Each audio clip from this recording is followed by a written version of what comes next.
Postal manual volume 5 की यह 5वीं और सेकंड लास्ट वीडियो है। जो बहुत से अपडेट्स थे वह हम ऑलरेडी ही वीडियोस में पढ़ चुके हैं।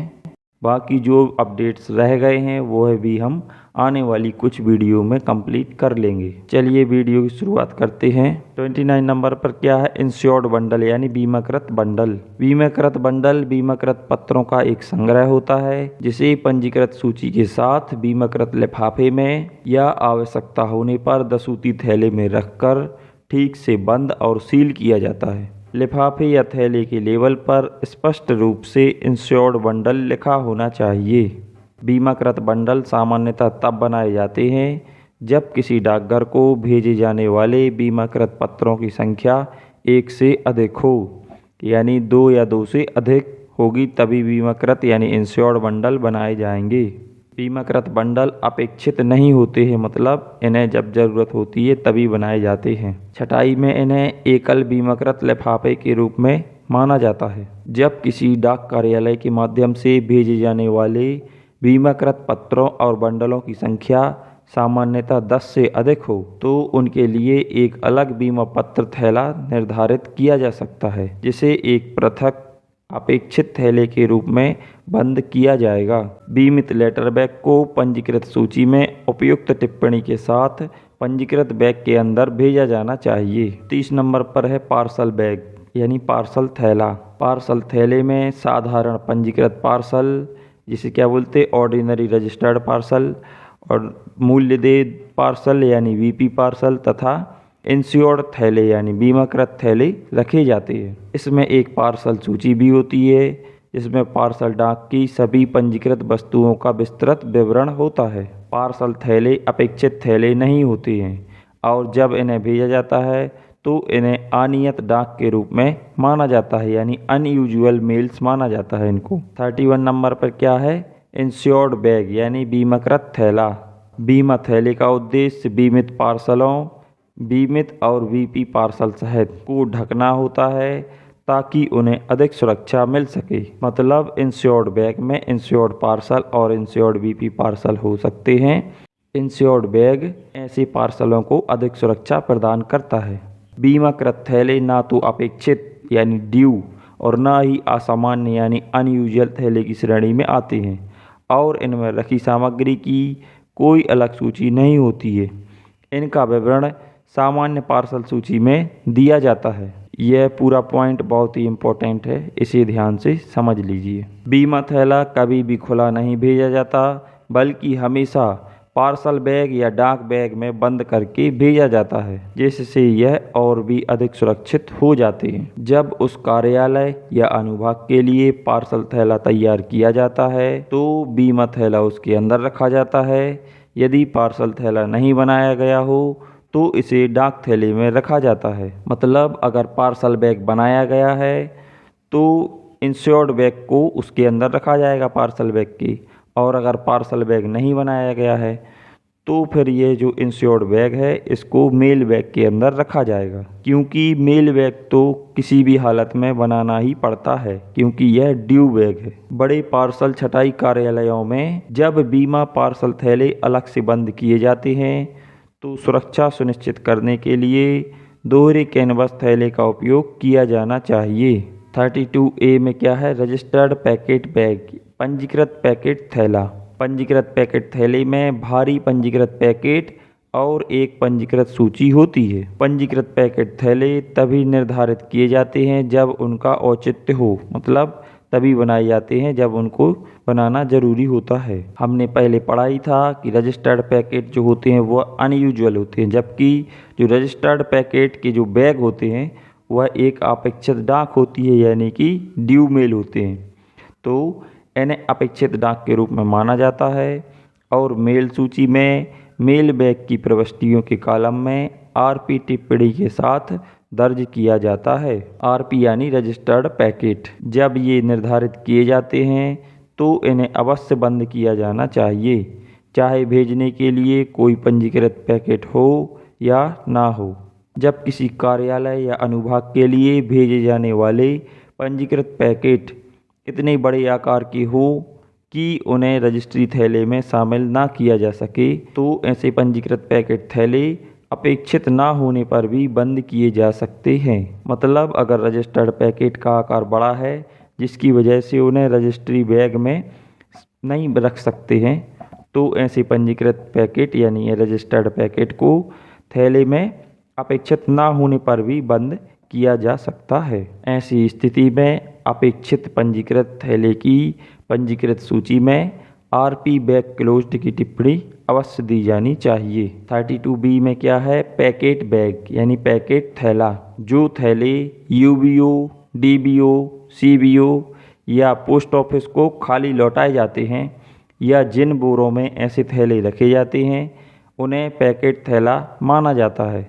मतलब जो UBO, DBO, CBO, post office, इनके लिए अगर अपन कोई खाली थैले लौटा रहे हैं तो एक बोरी में रख के लौटाते हैं, तो उसी बोरी को एक पैकेट थैला कहते हैं, जिसमें खाली थैले जो एक्स्ट्रा हैं वो रखे जाते हैं और लौटाए जाते हैं वापस। पैकेट थैले अपेक्षित थैले नहीं होते हैं और जब इन्हें भेजा जाता है तो इन्हें अनियत डाक के रूप में माना जाता है। 33 नंबर की डेफिनेशन है पारवहन थैला। ट्रांजिट बैग का उपयोग एक ही कार्यालय या अनुभाग को भेजे जाने वाले कई थैलों को एक साथ बंद करने के लिए किया जाता है, जिससे उन्हें सुरक्षा मिलती है और पारवहन में कई थैलों के स्थान पर केवल एक थैले का निपटान करना होता है।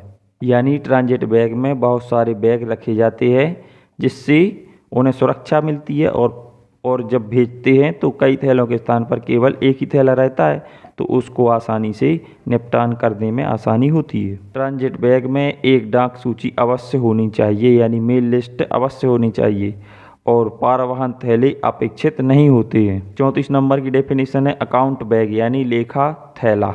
लेखा थैला उप डाकघर और प्रधान डाकघर के बीच नकदी थैला, लेखा से संबंधित दस्तावेजों और लेखों के साथ साथ लेखा से असंबंधित पत्राचार को भेजने के लिए प्रयोग किया जाता है।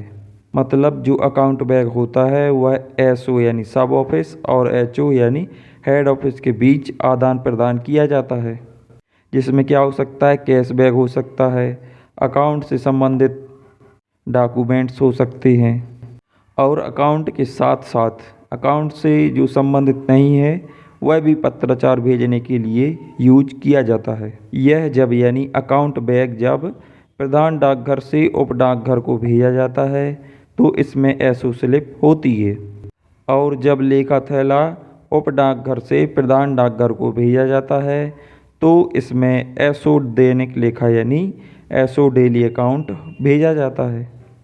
अकाउंट बैग खुले में भी भेजा जा सकता है या डाकघरों और कई डाक कार्यालयों द्वारा बनाए गए डाक थैलों में संलग्न करके भी भेजा जा सकता है। यानी जो अकाउंट बैग होता है उसे आप लूज यानी खुले में ही डायरेक्ट बाय हैंड दे सकते हैं या फिर मेल बैग में रख करके भी इसे भेजा जाता है।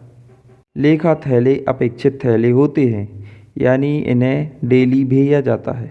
इसमें वे सभी डाक लेख होते हैं जो उप डाकघर में पोस्ट किए गए हों और प्रधान कार्यालय में वितरित होने हों या प्रधान डाकघर में पोस्ट किए गए हों और उप डाकघर में वितरित होने हों। 35 नंबर की डेफिनेशन है ब्रांच ऑफिस बैग यानी शाखा डाकघर थैले। शाखा डाकघर थैले का उपयोग शाखा डाकघर और उसके लेखा कार्यालय के बीच नकदी थैलों, लेखों और दस्तावेजों के आदान प्रदान के लिए किया जाता है। एसओ की जैसा ही है, बस यहाँ पर एसओ की जगह बीओ है। हमने पहले पढ़ ही लिया है कि जो बीओ के अकाउंट ऑफिस होते हैं या तो वह एसओ या फिर एचओ हो सकती है। ब्रांच ऑफिस बैग खुले रूप में या डाकघरों या डाक कार्यालयों द्वारा तैयार किए गए डाक थैलों में संलग्न करके भेजे जा सकते हैं। ब्रांच ऑफिस बैग भी ड्यू बैग होते हैं। अकाउंट बैग जो होते हैं वह एसओ और एचओ के बीच भेजे जाते हैं, जबकि जो बीओ बैग होते हैं उनका आदान प्रदान बीओ और एसओ या फिर बीओ और एचओ के बीच किया जाता है। जो भी बीओ का अकाउंट ऑफिस होगा उनके बीच आदान प्रदान किया जाएगा। 36 नंबर की डेफिनेशन है कैश बैग यानी नकदी थैले की। डाकघरों के बीच नकदी के आदान प्रदान के लिए नकदी थैले का उपयोग किया जाता है यानी कैशबैक का उपयोग किया जाता है। कैशबैक अपेक्षित यानी ड्यू थैले नहीं होते हैं।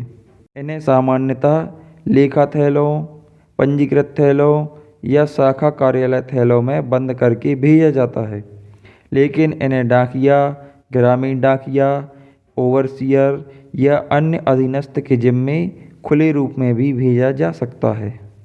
मतलब जो कैश बैग होते हैं उनको अकाउंट बैग में या रजिस्टर्ड बैग में या बीओ बैग में रखकर भेज सकते हैं या फिर बाय हैंड डायरेक्ट भी दिया जा सकता है। और इन्हें कौन ले जाएगा?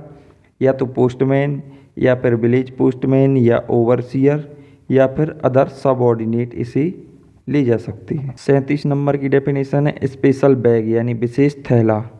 स्पेशल बैग का उपयोग पीओ गाइड पार्ट 1 में उल्लिखित विशेष अधिकार प्राप्त उच्च सरकारी अधिकारियों तथा दौरे पर रहने पर डाक महानिदेशक यानी डायरेक्टर जनरल के पत्रों को भेजने के लिए किया जाता है। स्पेशल बैग में पत्र डाक की अपंजीकृत और पंजीकृत वस्तुएं होती हैं। पंजीकृत वस्तुओं को एक अलग बंडल में बांधा जाता है और पंजीकृत सूची के ऊपर रखा जाता है।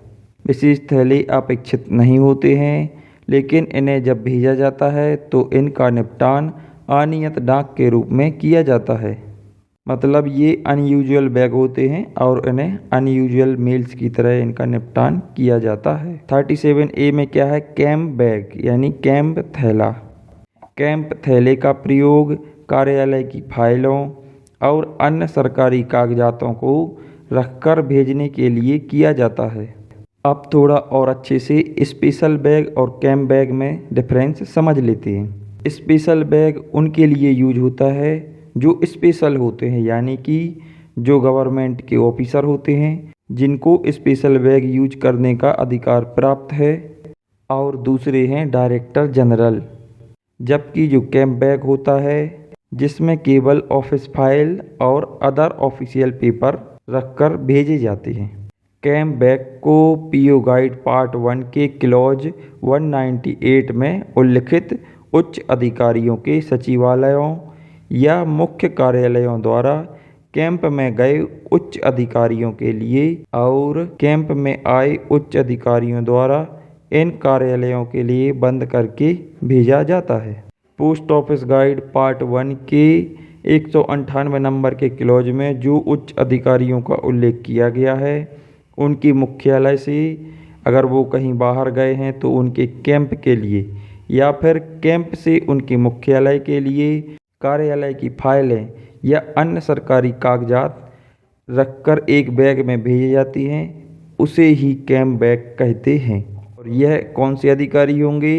यह पीओ गाइड पार्ट 1 के 198 नंबर के क्लॉज में दिए गए हैं। और जब इन्हें भेजा जाता है तो इन्हें अनियत डाक के रूप में माना जाता है। अगली डेफिनेशन है 40 नंबर की चेंजिंग स्टेशन यानी बदली स्टेशन। एक रेलवे स्टेशन जहां दो परिवहन अनुभागों की गश्तें आपस में मिलती हैं और जहां उनमें से एक द्वारा लाई गई डाक दूसरे को सौंपी जाती है, उसे चेंजिंग स्टेशन कहा जाता है। इसे थोड़ा और अच्छे से डिटेल में समझते हैं। चेंजिंग स्टेशन वह स्टेशन होती है जहां पर दो परिवहन अनुभागों यानी कि दो ट्रांजिट सेक्शन यानी दो ट्रेनें हैं तो वो आके जाकर एक जगह जहां पर मिलती हैं जिसमें कि डाक का आदान प्रदान किया जाता है। ट्रेन में एक ट्रांजिट सेक्शन होगा तो एक ट्रांजिट सेक्शन से लाई गई डाक दूसरे ट्रांजिट सेक्शन से अदला बदली की जाती है, तो उसी स्टेशन को चेंजिंग स्टेशन कहते हैं। 41 नंबर की डेफिनेशन है कनेक्टिंग सेक्शन यानी संयोजक अनुभाग। संयोजक अनुभाग रेल डाक सेवा आरएमएस का वह अनुभाग होता है जो किसी एक रेलगाड़ी में कार्य करता है और जिसका तत्काल संबंध उस रेलगाड़ी से होता है जिसमें आरएमएस का कोई अन्य अनुभाग कार्यरत होता है। अब चेंजिंग स्टेशन और कनेक्टिंग सेक्शन में बहुत ज़्यादा कन्फ्यूजन होगा, तो इसे एक ट्रिक से अच्छे से समझ लेते हैं। चेंजिंग स्टेशन में ऐसा होता है कि एक ट्रांजिट सेक्शन आएगा और अपनी डाक उतार देगा और दूसरे ट्रांजिट सेक्शन की जो डाक रखी होगी उसको रख लेगा और चला जाएगा, और ऐसा ही दूसरा ट्रांजिट सेक्शन आके करेगा। जबकि जो कनेक्टिंग सेक्शन होते हैं वह इमीडिएट होते हैं, मतलब कि दोनों ट्रेनें एक जगह खड़ी होंगी तो एक ट्रांजिट सेक्शन दूसरे ट्रांजिट सेक्शन से ही डायरेक्ट मेल बैग एक्सचेंज करेंगे। अब इसमें ट्रिक यही है कि कनेक्ट, जैसे हम किसी को फ़ोन लगाते हैं तो तुरंत कनेक्ट हो जाता है इमीडिएटली, तो इसी प्रकार हम याद कर लेंगे कनेक्टिंग इमीडिएटली, तो यह होगा कनेक्टिंग सेक्शन। यानी कि अगर डायरेक्ट इमीडिएट कनेक्ट हो रहा है तो वह होगा कनेक्टिंग सेक्शन। आपको अभी तो याद हो जाएगा, हो सकता है आगे फिर से कन्फ्यूजन हो।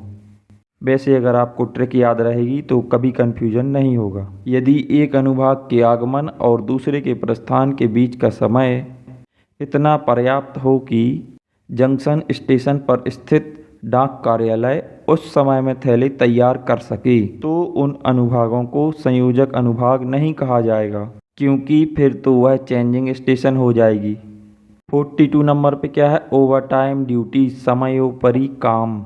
वह कार्य जो निर्धारित ड्यूटी अवधि समाप्त होने के बाद अधीक्षक, सहायक अधीक्षक, निरीक्षक या अभिलेख अधिकारी के आदेश पर किसी छँटाई सहायक, डाक रक्षक, बेंच चपरासी, भारिक जिसे पोर्टर बोलते हैं, या रेल डाक सेवा आरएमएस के अन्य कर्मचारी द्वारा किया जाता है, उसे समयोपरि कार्य यानी ओवर टाइम ड्यूटी कहा जाता है। जैसे कि नाम से प्रतीत हो रहा है, ओवर टाइम यानी एक्स्ट्रा काम करना। 43 नंबर की डेफिनेशन है रेस्ट हाउस, विश्राम गृह।